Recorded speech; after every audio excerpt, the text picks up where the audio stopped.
Алматы облысының 35 жасқа толмаған жастарына арналған Алатау жастары бағдарламасына қатысу үшін сіз қандай құжат тапсырасыз? Қазір соны айтып өтетін боламыз. Ол құжаттар бірінші сіздің Алматы облысы ішкі істер саясат бөліміне барып, сіз тапсыратын құжаттар ол жерде болады. Сіздің міндетті түрде жеке куәлігіңізбен барасыз. Бағдарламаға қатысуға өтінімді сіз сол бөлімде жазасыз және өзіңіздің егер отбасын құрған болсаңыз некеге тұрған туралы куәлігіңізді апарасыз және отбасында бала болса әрбір баланың туу туралы куәлігін алып барасыз. Көшірмесін және түпнұсқасын, яғни оригиналымен копиясын апарасыз. Себебі сіздің әрбір құжатыңыз сол жерде өтініммен бірге тапсыратын боласыз. Және бұл бағдарламаның негізгі шарттары қандай?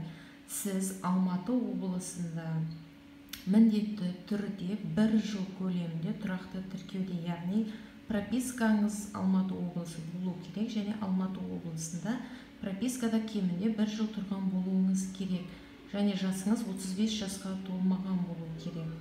Сіз бұл бағдарлама негізінде бірінші деңгейлі және екінші деңгейлі үй ала аласыз. Бірінші деңгейлі үй дегеніміз ол жаңа үй. Застройщиктан жаңадан салынып біткен үй ала аласыз, ал немесе сатушыдан, жеке тұлғадан, үйін сататын кісіден жеке жер үй немесе көп қабатты үй благостройка сатып ала аласыз.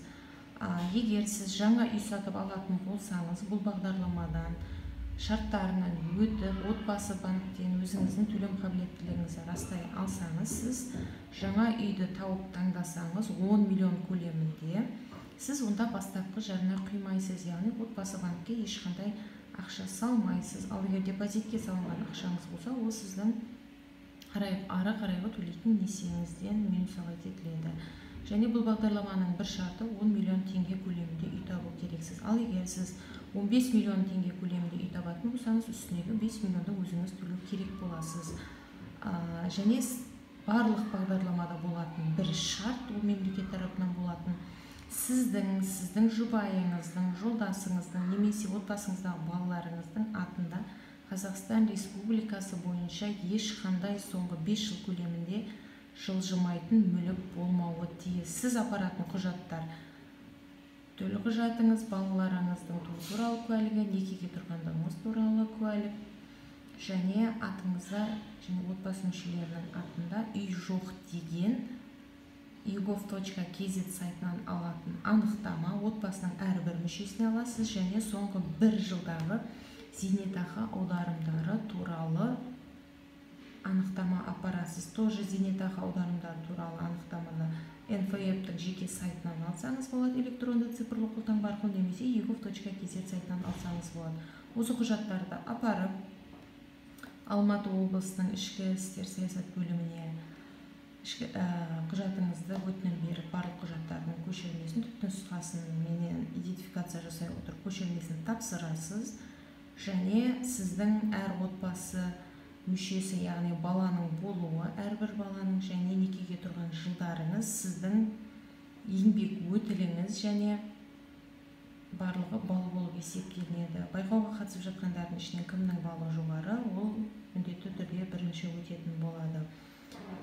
Және бұл бағдарламаның бір шарты 1 жыл тұрақты тіркеудің болуы және 1 жыл көлемінде сіз Алматы облысында белгілі бір сала бойынша жұмыс атқарғандығыңызды дәлелдеу керексіз. Яғни сіздің жұмыс істегендігіңізді ол міндетті түрде зейнетақы аударымдары туралы анықтама арқылы анықтайтын болады. Бағдарлама 1 қарашада басталады, 1 желтоқсанға дейін құжат қабылдау жүреді және 1 желтоқсанда біткеннен кейін ары қарай қатысушылардың балдық жүйеменен деңгейін, яғни балын анықтау басталады. Кім жоғары бал алады, несиелеуге сәйкес сіздер бірінші болып өтесіздер деген сөз. Және үйді міндетті түрде өзіңіз іздейсіз.